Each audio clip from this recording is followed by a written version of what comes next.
CCTV footage দেখে মনে হতেই পারে যে নিজের দোকানের জিনিস বিক্রি করছেন কোনো এক ব্যক্তি, কিন্তু বিষয়টি বাস্তবে তা নয়। প্রকাশ্য দিবালোকেই গাড়ির যন্ত্রাংশের দোকানের জিনিসপত্র চুরি করে পালাচ্ছেন এক দুষ্কৃতী। শুধু একবার নয়, একাধিকবার এই একই দোকানে চুরির ঘটনা ঘটেছে। উত্তর দিনাজপুরের রায়গঞ্জের শিলিগুড়ি মোড় সংলগ্ন সুদর্শনপুর এলাকার ঘটনা। দোকানের 100 মিটারের মধ্যে শিলিগুড়ি মোড়ের ট্রাফিক পুলিশের কিয়স্ক থাকলেও ওই দুষ্কৃতী কোনো পাত্তাই দিচ্ছেন না। ওই ঘটনায় রীতিমতো অসহায় অবস্থা ব্যবসায়ীর। কি করবেন ভেবে উঠতে পারছেন না তিনি। ব্যবসায়ীর দাবি, এর আগেও তার দোকানে চুরির ঘটনায় করুণদিঘি পুলিশের কাছে অভিযোগ জানিয়েছিলেন তিনি।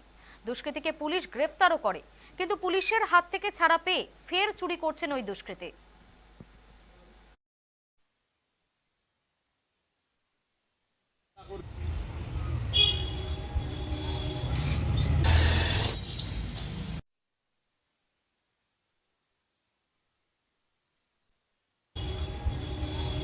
বিগত কিছুদিন ধরে এই একই একটা চোর আমার যেরকম আজ থেকে প্রায় 10-12 দিন আগে চুরি করেছিল পেট্রোল পাম্পের কাউন্টার থেকে।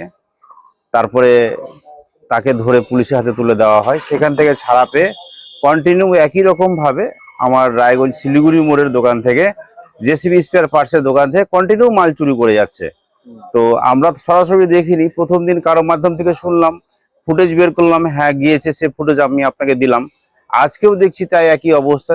আর পুলিশকে বলে কোনো সুরাহা পাচ্ছি না, কারণ পুলিশ তো নিয়ে যাচ্ছে, ধরুন 4 দিন 5 দিন রাখছে, তারপর ছেড়ে দিচ্ছে। এখন কি করবো বুঝতে পারছি না। শুনুন, এর আগে তো আমি অভিযোগ করেছি, পুলিশে অ্যারেস্টও করিয়েছি, কিন্তু তাতে তো কোনো সুরাহা পাইনি। কারণ ওখান থেকে ছাড়া পেয়ে আবার চলে এসছে আমার রায়গঞ্জের দোকানে।